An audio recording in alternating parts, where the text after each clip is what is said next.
At Nyberg.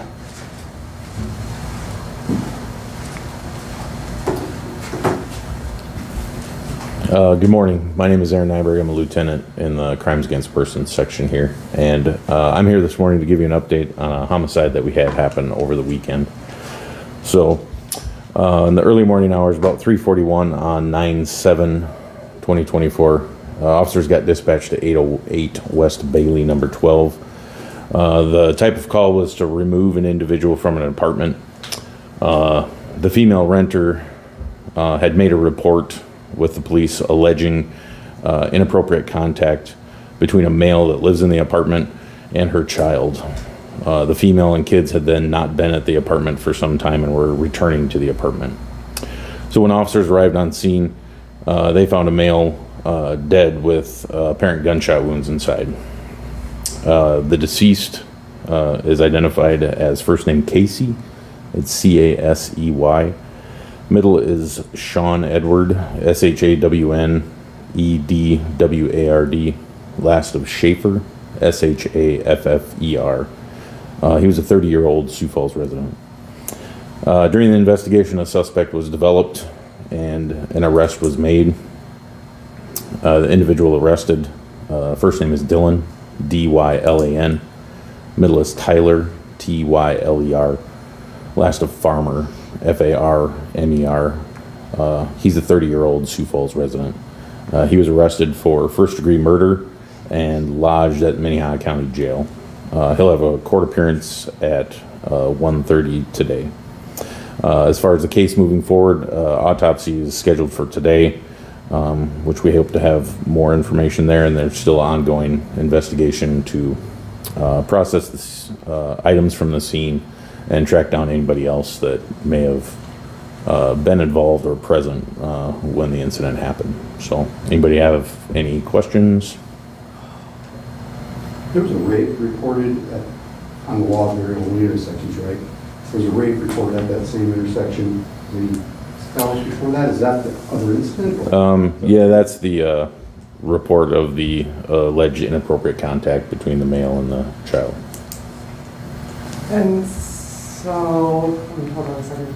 I guess I lost my train of thought. It'll come back to me in a second. Okay. Is there any, I guess, is that aspect of the case still under investigation as part of this?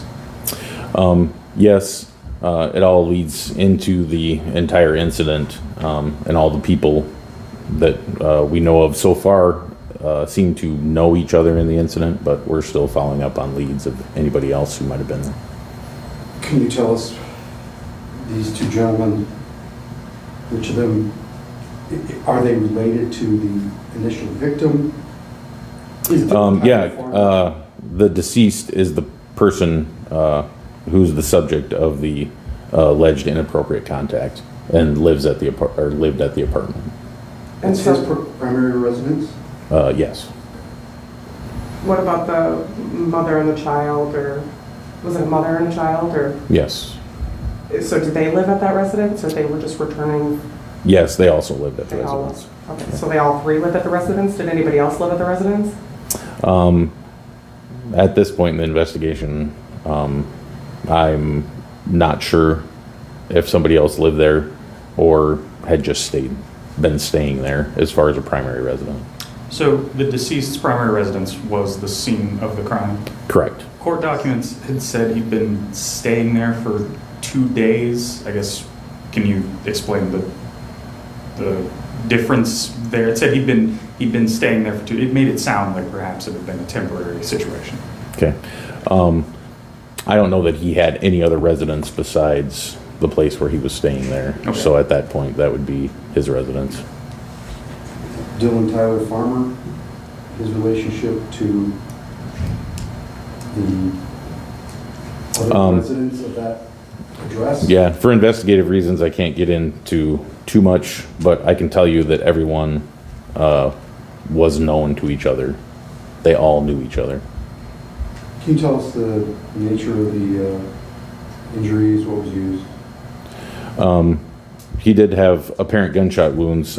He did have what appears to be a gunshot wound in his head, and it's a small caliber handgun. And I'll have more information, obviously, after the autopsy. So, So do we know anything about the motive? Was it the inappropriate contact? Yeah, for investigative purposes, that's really all I can divulge at this time, so. Did the victim, did he have a history of sex crimes, do we know, or are you able to answer that at this time? Yeah, for investigative reasons, I won't be able to get into any more than what I've already released, so. Eighth Yes, homicide? it's the 8th homicide that we've had. And I know the chief was going to come up here and talk a little bit more. So I'll get out of your way. You're hoping to what? Prompt you to go. Yeah. There's a reason I'm here. Yeah. I'll get out of his way. The only other thing that I wanted to mention, because I know that he was probably going to bring it up, and I haven't talked to him yet this morning about it, is we are still working the other 2 homicides that have happened. I don't have anything new to report, but detectives are actively investigating and following up on leads. We're also working on the missing person case that you saw in the media the other day on Mr. Weathersby. We've been in contact with the family. We're coordinating drone searches on some of the last areas that the individual was seen, either by us on camera somewhere or been reported to us. We're also using legal service to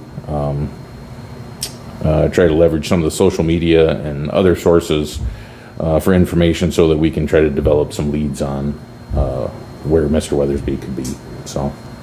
There's a huge rumor mill on the internet about this whole Tyler Weathersby Sure. situation. Can you clear up if you guys are like suspicious about whether he's still alive or not, or if there's any foul play involved? I would just say that we try to, there's a rumor mill on everything that we investigate usually. We're treating this like any other missing person case where we have someone that would disappear and it's concerning to their family members. These are all things that we would do on every missing person case until we can rule things out, so. Has anything been ruled out? Not at this point. We're still actively investigating and doing what we can to try to leverage these places with legal service for information and conducting drone searches and things of that nature, so. I had a question, kind of Sure. going back to the Friday homicide. Mhm. According to the court documents, the suspect tried to turn himself in, but police turned him away. Can you explain Well, that? officers did have contact with him earlier in the day and took information from him, but at that point, I can't go out and arrest somebody for confessing a crime to me until I have some information that the crime has actually happened.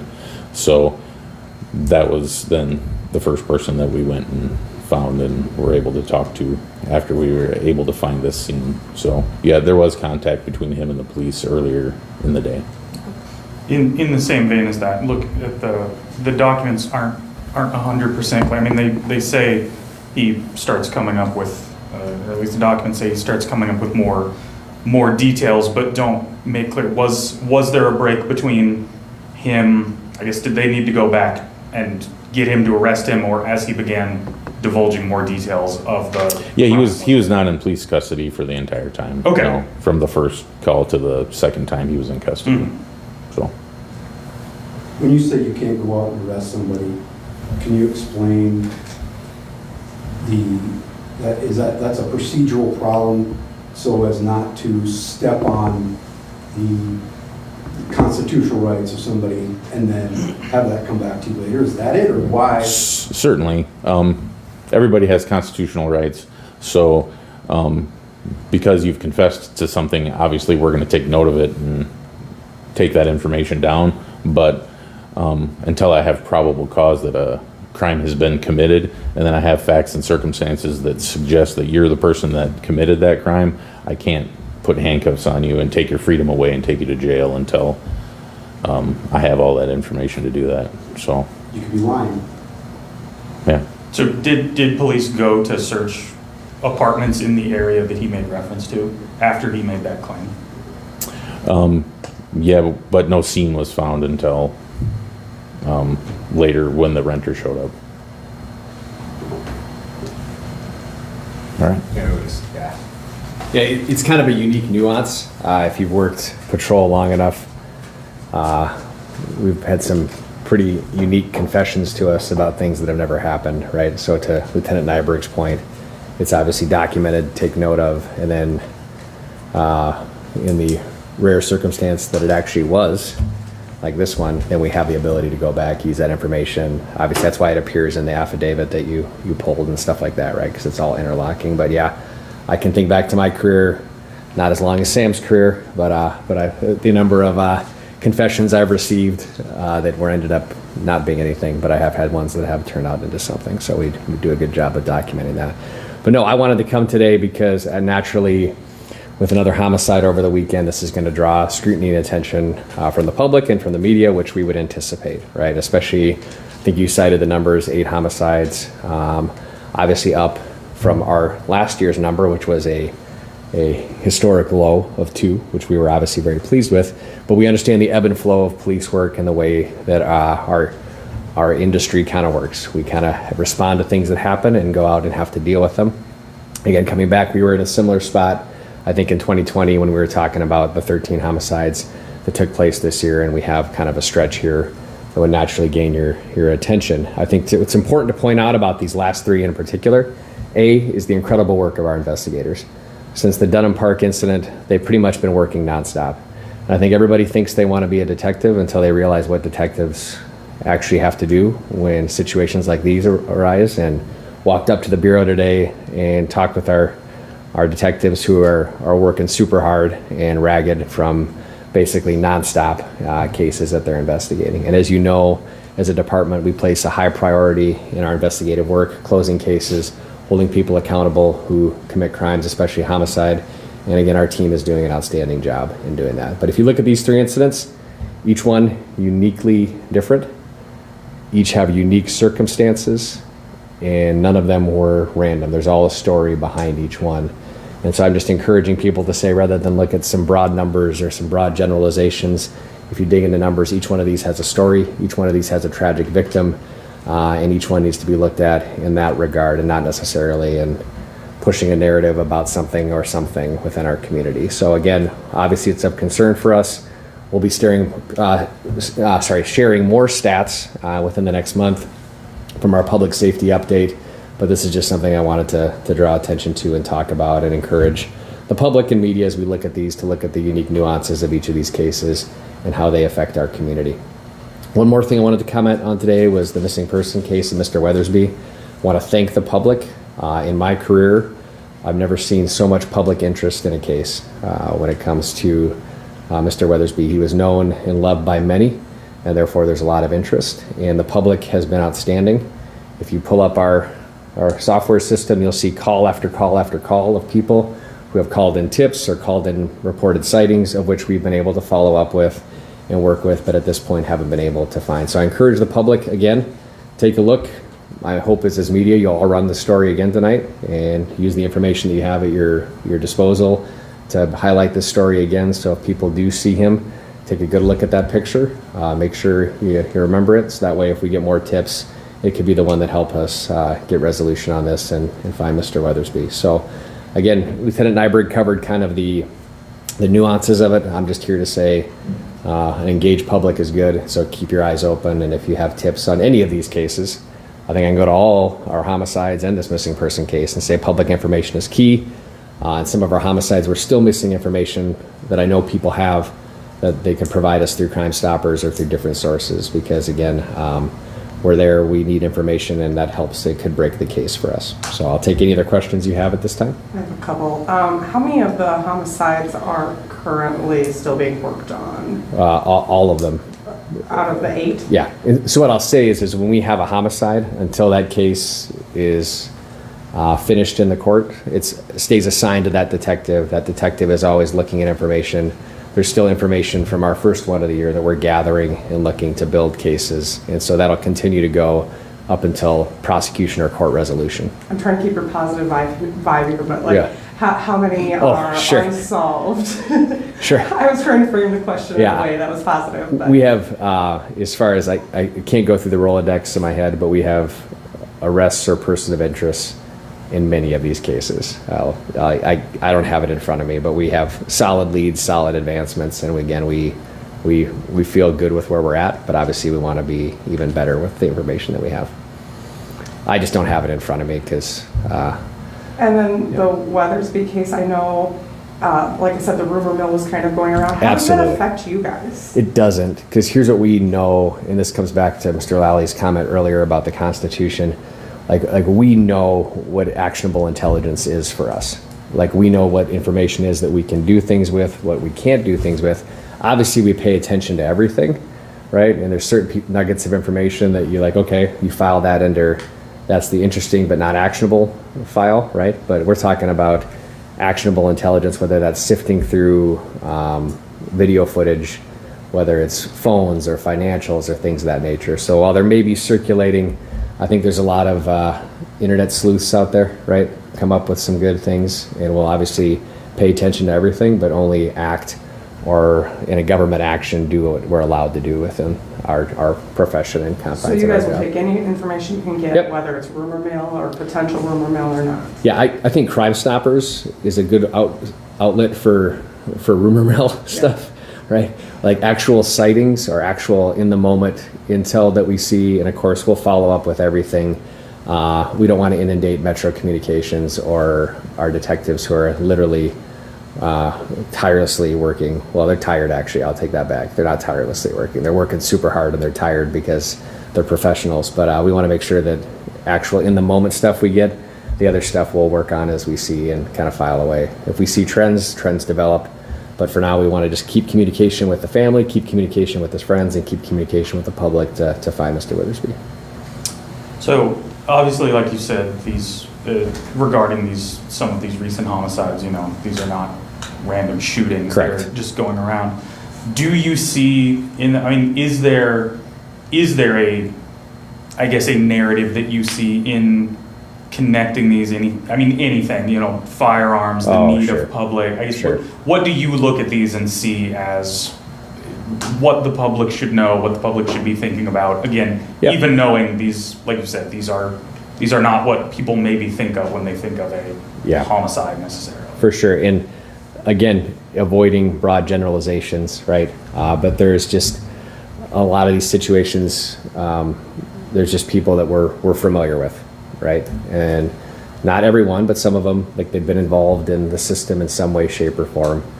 And you're not going to maybe like the answer I give you, but it also speaks back to early intervention, like interceding with people upstream rather than downstream to give them support services, but also other areas. I come back to mentorship quite a bit to impact people's lives in a positive way, right?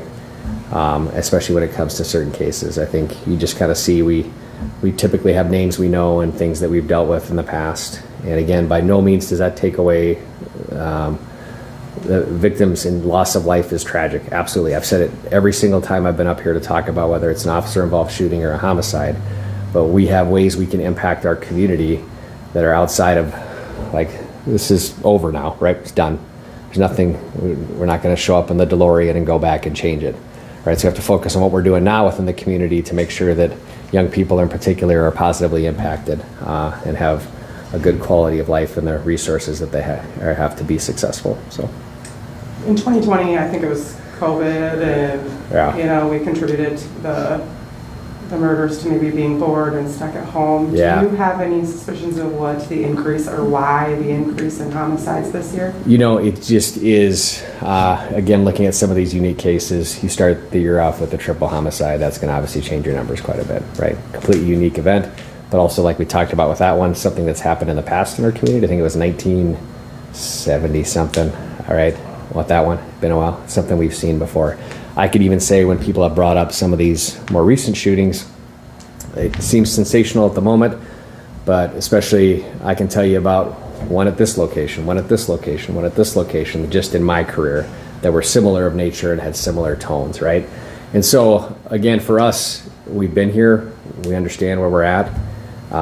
It's a trend that I hope to see reverse. I'll give you a little sneak peek right now for what we'll talk about later in the month on our public safety briefing. Our aggravated assaults are actually down for the year. Our stolen cars are actually down for the year. All of our major property crimes captions are actually down for the year. So we're year by year, trend by trend, monitoring what happens. And for this year, we have the unfortunate spot to be in a trend where our homicides are trending up. So There's one, it's not in every one. Yep. We talked about this last week with Sam as well. I mean, the commonality here, in a lot of these is a number, and it's a 9mm. yeah, I could get into that, like as far as what we see on the streets, as far as calibers. You know, What should be done? Oh, There's just a lot of guns. Yeah. You've talked Yeah. about this in the Yeah. past, like this I is a have. change in the last, Yep. in your career. Yep, in No my guns, career. Guns. Yeah, and I think we can get really deep into the politics on this. And typically, you bring up a gun, it becomes a two-way issue. It becomes all the different political undertones that surround that. I can just tell you from our standpoint, we as cops don't like seeing a lot of guns on the streets. We don't like seeing a lot of guns being used. We don't like seeing a lot of stolen guns being involved in a lot of these situations. There's some action to be taken. I think responsible gun ownership is not a political issue. I think leaving your gun unlocked in your car is a common sense issue. And if that offends somebody, I'm sorry, right? But it is what it is, because we see it now on these cases where some of these guns have surfaced, and that obviously, again, is a big deal, right? And so we'll let the lawmakers do what the lawmakers do best, which is talk about what potentially could be done on that front. But we know that we as individuals, as humans, right, who have guns or can practice responsible gun ownership, because like I said, that's just one simple step we can take. But What should the penalty be for for unresponsible gun owner? I mean, this is your problem, Yeah, right? You're yeah. not gonna get anything through the South Dakota legislature, you Yeah. already know that. so it's difficult. We can look at what other states are doing and see what's there. It's going to become a hot button issue no matter how you bring it up, and that's probably not one that, with the amount of work our agency has right now, that I'm going to offer a solid opinion on. We got to worry. We got to worry about what we're dealing with in the moment, right? As far as what that is, and that's a community conversation, Patrick. I think you're right about what that issue is. We just know that, again, at this point, we're seeing more guns, more regular that they're being used, and the tragic consequences of that action, right? Anything else? All right. Sam, you got anything else to talk about, or no? Good. All right. Yeah. Nothing else of interest in the log. We've given you a lot of stuff interest already, and so again, stories will develop, things will move forward. Encourage you as media to reinvigorate Mr. Weatherby's story for our public, so that way we don't lose sight on him and some of these other stories that'll be out there too. So appreciate you highlighting that as well. Thank you.